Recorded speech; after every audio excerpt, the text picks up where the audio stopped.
Hello everyone, मैं आज आपको बताऊंगा एक अच्छा या कमाल का ट्रिक यूट्यूब ट्रैक जनरेट कैसे करें। इसलिए पहले आपको क्रोम में जाना होगा, उसके बाद सर्च कीजिए रैपिड टैग करके।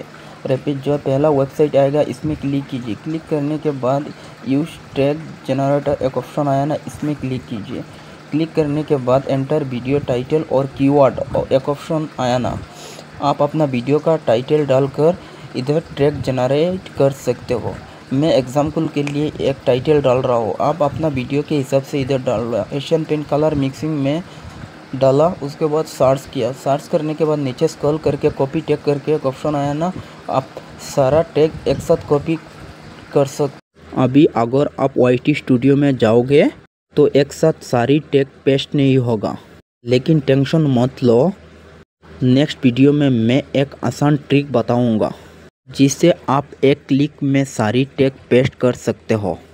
तो वेट करो अगला वीडियो और सिंपल शॉर्टकट